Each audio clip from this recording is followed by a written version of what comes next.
À l'heure d'innombrables sommets internationaux entre chefs d'État et de visioconférences répétées entre leurs conseillers, à quoi sert encore un ambassadeur aujourd'hui? Comment un ambassadeur informe-t-il son gouvernement?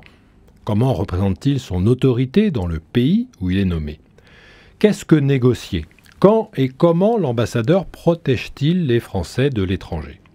Pour répondre à ces questions, nous avons l'honneur de recevoir Madame l'ambassadeur Corinne Breuzé. Après avoir été consul général à Casablanca, au Maroc, Corinne Breuzé a été ambassadeur de France au Koweït, en Jordanie, puis en Indonésie et Timor oriental.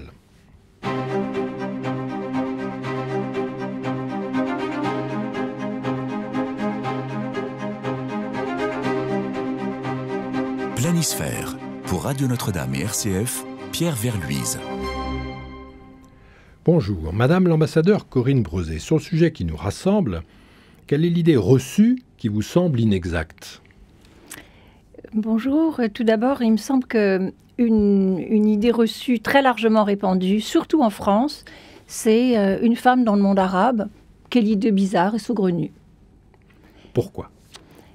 Sans doute dû à un grand nombre de préjugés, et alors qu'une femme dans le monde arabe peut parfaitement travailler, une femme ambassadeur étrangère, en tout cas, peut parfaitement travailler.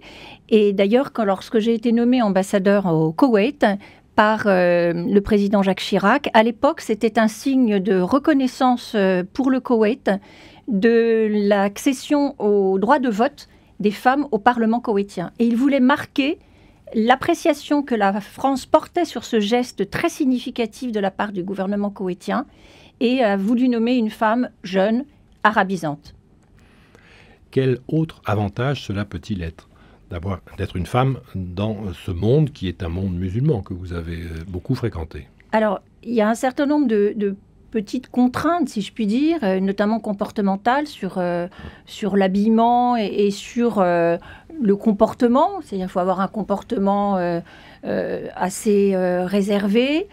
Mais en même temps, parce qu'il faut produire un effet favorable sur le pays de résidence où l'on est envoyé, pour renvoyer une bonne image de notre pays. On n'est pas là pour choquer, ni forcer, mais pour essayer de faire avancer les choses.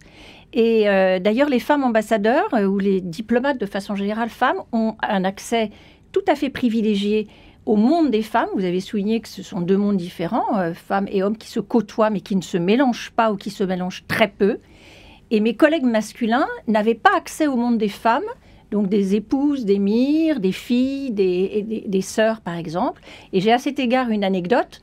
Lorsque l'émir Jaber est décédé après 27 ans de règne en janvier 2006 au Koweït, lors des réunions d'ambassadeurs européens, nous discutions sur la succession. Et je me souviens d'être intervenue, on dit non, ça ne va pas se passer comme ça, il y aura une vraie querelle de succession. Parce que l'alternance entre les deux branches de la famille ne sera pas si facile. Et tout le monde m'a moqué naturellement. Et j'ai dit non, je tiens ça de source très sûre de la part des épouses et des sœurs.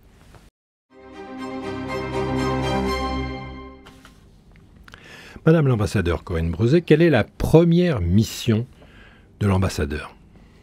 La première mission de l'ambassadeur, c'est d'informer le gouvernement qu'il a envoyé dans le pays où il réside et où il est accrédité. Donc, il faut qu'il essaie de donner à son gouvernement une image la plus juste des choses, qui lui donne le dessous des cartes. Mais il ne doit pas faire du journalisme, il ne doit pas faire du jour le jour. Il doit aller en profondeur chercher les informations qui comptent dans un pays, qui est important, qui détient, quels sont les cercles de pouvoir, qui les influence. Donc la première mission, c'est vraiment d'informer, et d'informer aussi dans l'intérêt du pays qu'il envoie, de façon à pouvoir défendre ses intérêts, éventuellement promouvoir ses entreprises, donc connaître quels sont les grands prospects, comme l'on dit en matière économique. Et puis, en cas d'évolution ou de modification, évidemment, savoir identifier les signaux faibles d'une éventuelle évolution. Et à cet égard, j'ai au moins une anecdote, c'est qu'en 2011, lors du printemps arabe, qui a bouleversé un certain nombre de pays, j'étais ambassadeur en Jordanie, et il y avait tous les vendredis des manifestations de rue, assez pacifiques, mais des manifestations quand même. Et Al Jazeera pour ne pas la citer, montrait des rues totalement à feu et à sang, le pays totalement son dessus-dessous, et nous estimions à l'ambassade que ça n'était pas une image exacte. Et donc je suis allée dans la rue observer les manifestations. Et un jour, j'ai eu un appel du protocole jordanien qui s'étonnait un peu que je sois dans la rue. Et nous avons expliqué que c'était mon devoir d'information. J'ai une deuxième anecdote sur l'Indonésie, par exemple. À l'époque, le général Subianto Prabowo était persona non grata pour des choses qui lui étaient reprochées lorsqu'il dirigeait l'armée au Timor, à l'indépendance du Timor. Et moi, j'ai choisi, avec l'accord de l'Élysée d'ailleurs, de le recevoir à la résidence de France. Et l'avenir m'a donné raison, puisqu'aujourd'hui, il est président de l'Indonésie et il a succédé avec succès à Jokowi.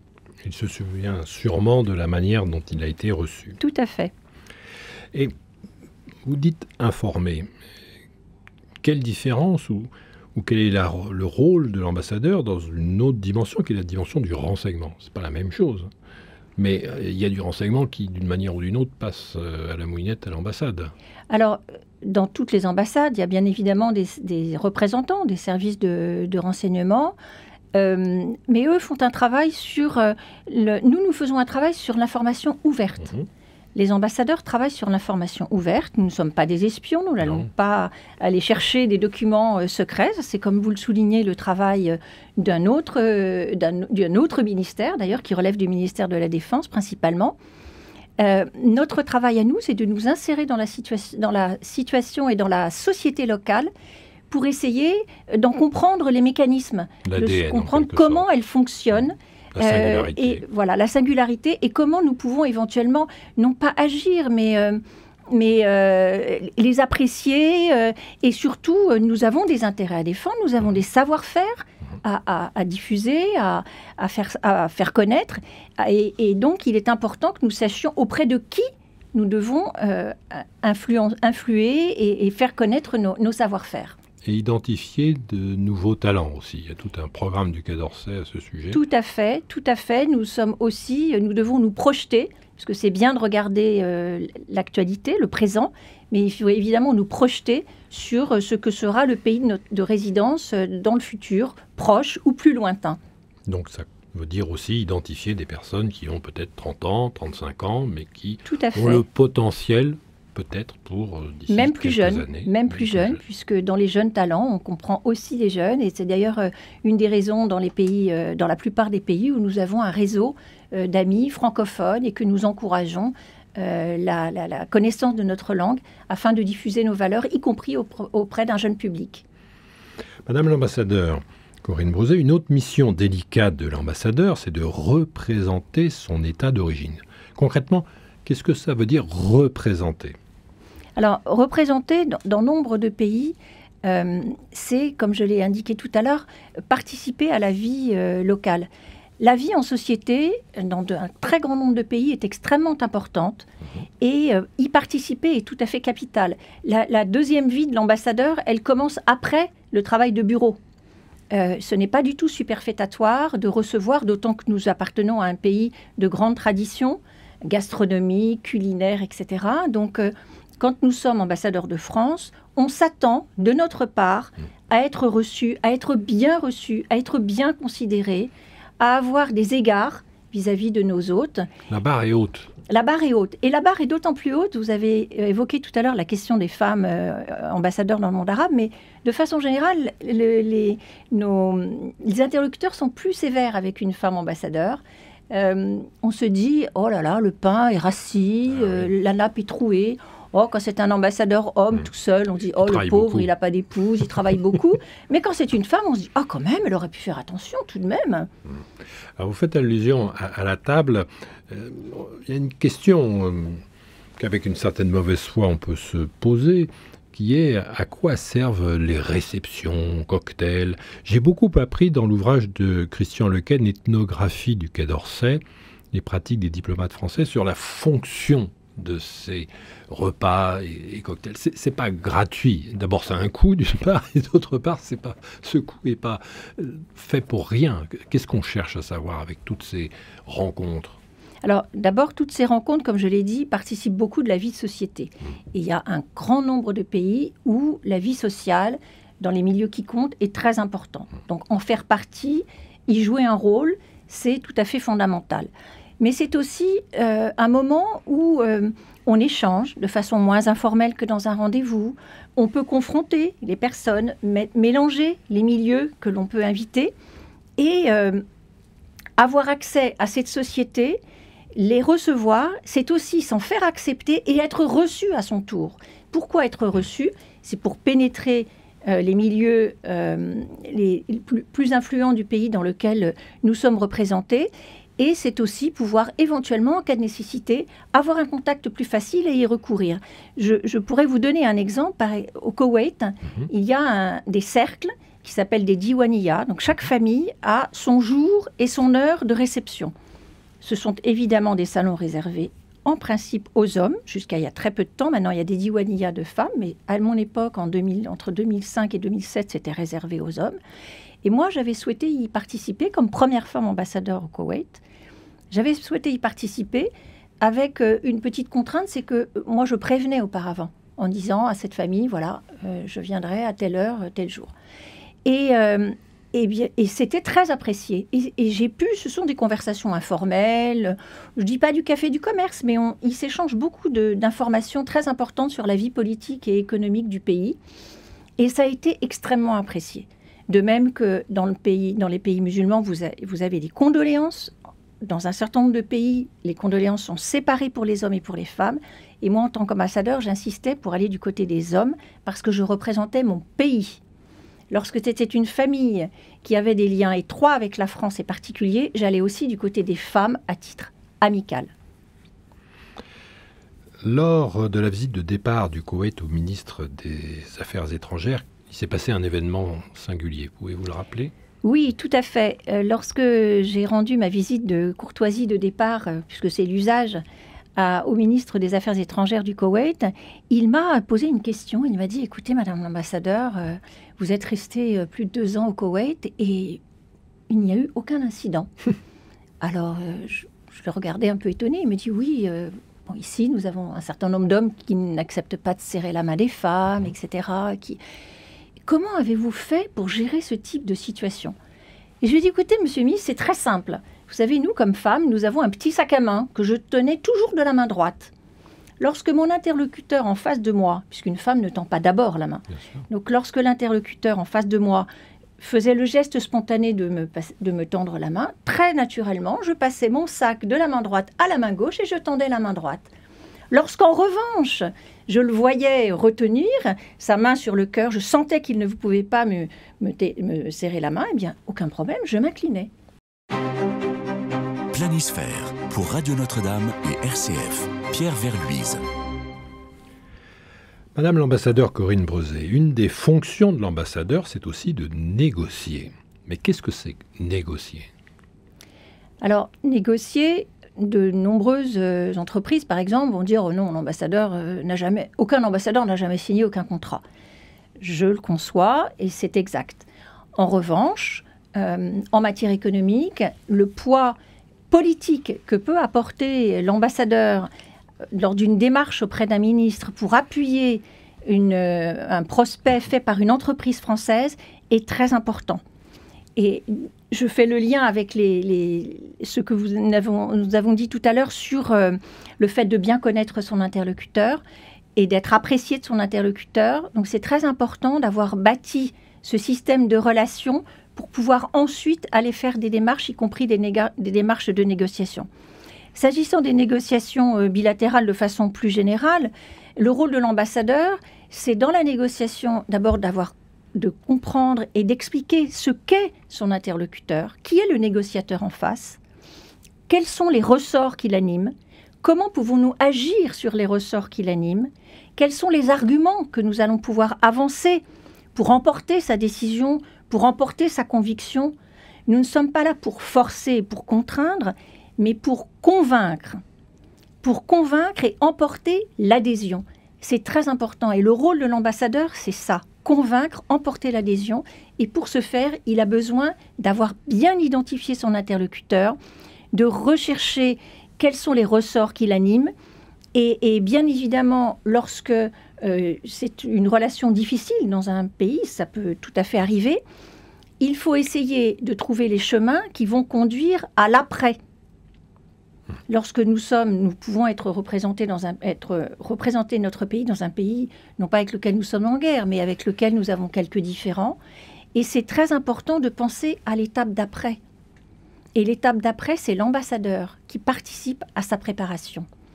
À cet égard, lorsque le président de la République, François Hollande, a décidé, à la suite d'une conversation avec le roi Abdallah de Jordanie, d'ouvrir un hôpital militaire sur le nouveau camp à Zartari, au nord de la Jordanie, que les Jordaniens avaient ouvert, j'ai été prévenue à 13h un samedi, qui est congé en Jordanie, que le lendemain matin, j'allais avoir un avion avec 500 militaires français qui débarquaient.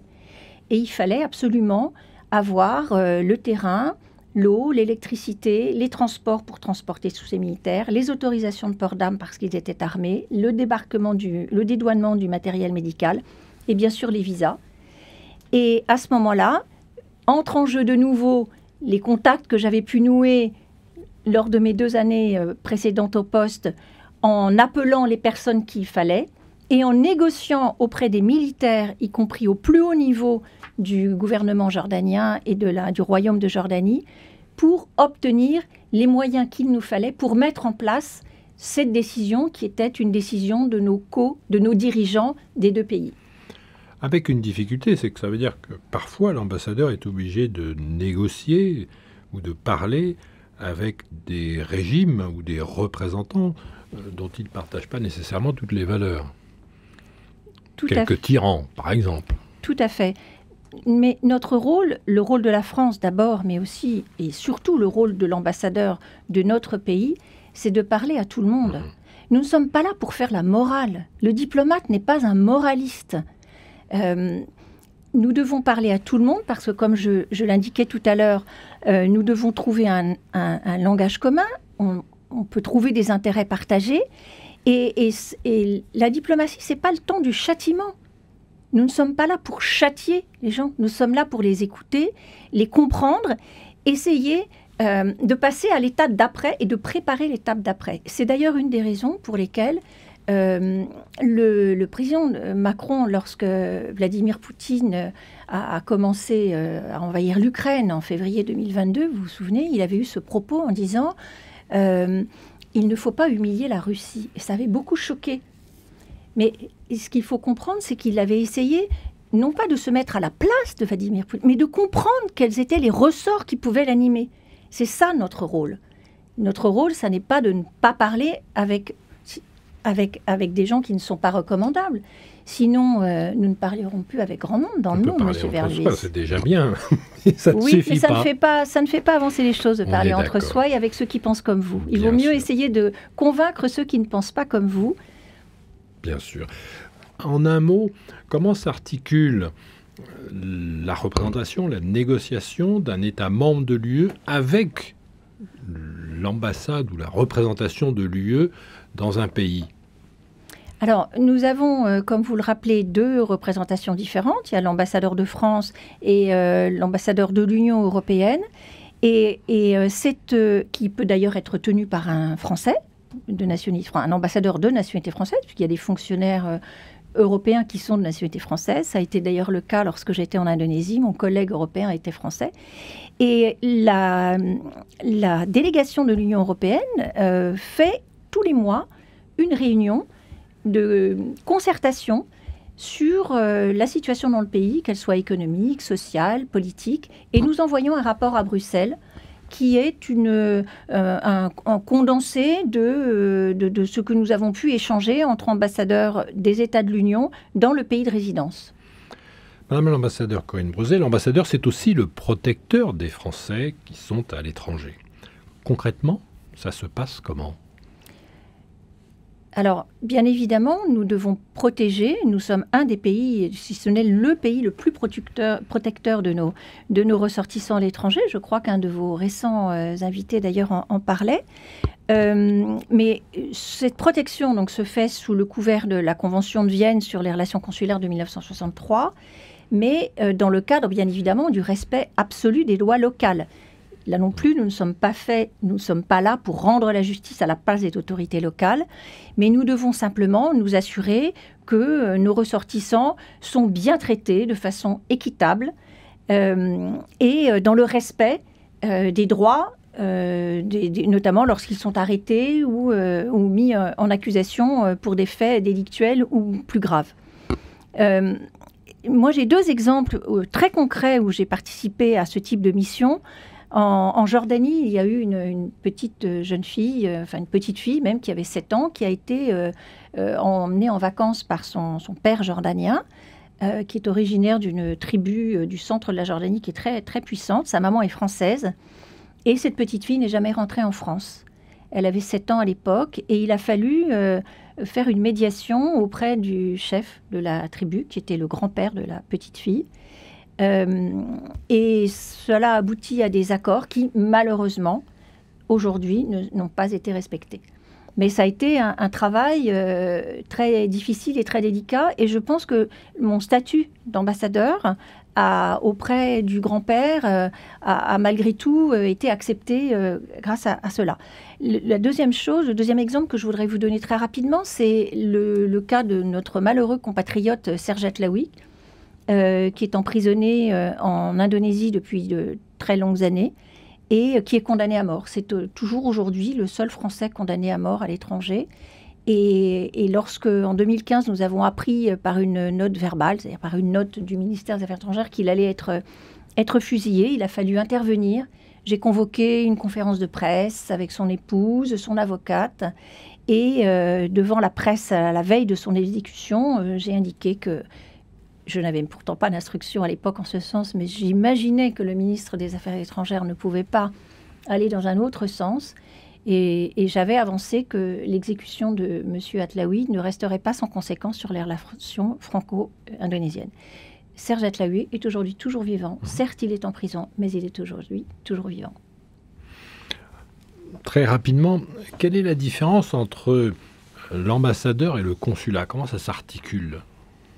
Alors, l'ambassadeur donc, représente l'ensemble du gouvernement français. C'est pourquoi on le dit plénipotentiaire. Il représente le représentant du président de la République et de l'ensemble des ministères. Le consul a un rôle qui est beaucoup plus réduit. D'abord, en général, il a une circonscription, alors que l'ambassadeur a compétence sur l'ensemble du pays. Au Maroc, par exemple, il y a plusieurs consulats généraux. Il y en a à Fès, il y en a à Rabat, il y en a à Agadir, il y en a à Casablanca, bien évidemment. Et il n'y a qu'un ambassadeur qui est dans la capitale. Et le consul est totalement consacré à la protection des Français, à la question des visas, donc au déplacement des étrangers dans notre pays. Et dans certains cas, lorsque le pays, la ville et la circonscription dans laquelle il se situe a un rôle économique très important, c'est le cas par exemple à Casablanca, à ce moment-là, il peut avoir un rôle d'information sur les milieux locaux. Pour en savoir plus à propos de la carrière diplomatique, quelles seraient là ou les ressources que vous pourriez nous conseiller? Alors, il y a un livre que je recommande vivement. Je n'ai aucun intérêt personnel dans cette recommandation, mais c'est celui de l'ambassadeur Claude Martin, qui est intitulé avec un peu d'humour « La diplomatie n'est pas un dîner de gala », paru en 2018, sur son expérience très riche en Chine, puisqu'il était, en 1964, il a été le premier énarque sinisant envoyé par le président de la République, qui à l'époque était Charles de Gaulle, en Chine, lorsque le président de la République a décidé de reconnaître la République populaire de Chine. Et il a eu, jusqu'à la fin de sa carrière, une très très longue et intime connaissance de la Chine. Et ce livre est absolument passionnant sur quel est le rôle d'un diplomate et tout particulièrement d'un ambassadeur. Donc, Claude Martin, La diplomatie n'est pas un dîner de gala, aux éditions de l'Aube. Autre source ou ressource? Une autre ressource très riche, notamment pour les jeunes auditeurs que nous pouvons avoir aujourd'hui, c'est l'Académie diplomatique d'été qu'organise le Quai d'Orsay depuis 2020, puisque c'est la 4e édition en juillet 2024. Elle rassemble chaque année des lycéens et des étudiants qui ont été retenus sur des critères sociaux. Ils sont tous boursiers. Et sur l'excellence de leur parcours scolaire ou universitaire. C'est à peu près chaque année 150 jeunes, donc près de 600 aujourd'hui ont bénéficié de ce programme. C'est pour leur montrer qu'eux aussi peuvent intégrer la diplomatie. Ils peuvent servir la France. Et je voudrais enfin, si ça m'est permis, rendre hommage à mon collègue et ami Jérôme Bonnafont, avec lequel j'ai beaucoup travaillé et dont je me suis très largement inspirée dans mon propos aujourd'hui. Et qui a écrit « Diplomate, pourquoi faire ?» aux éditions Odile Jacob, paru en 2022. Manuel très riche. Et j'ajoute que celui-ci a répondu aux questions du DiploWeb. Donc si vous faites une recherche DiploWeb Jérôme Bonnafont, vous trouverez cette interview. Merci Madame l'ambassadeur. Un grand merci également à notre réalisateur, Guillaume Nougaret. Planisphère recevait Corinne Brezet, qui a été ambassadeur de France au Koweït, en Jordanie, en Indonésie et au Timor oriental. Chères auditrices, chers auditeurs, à la semaine prochaine.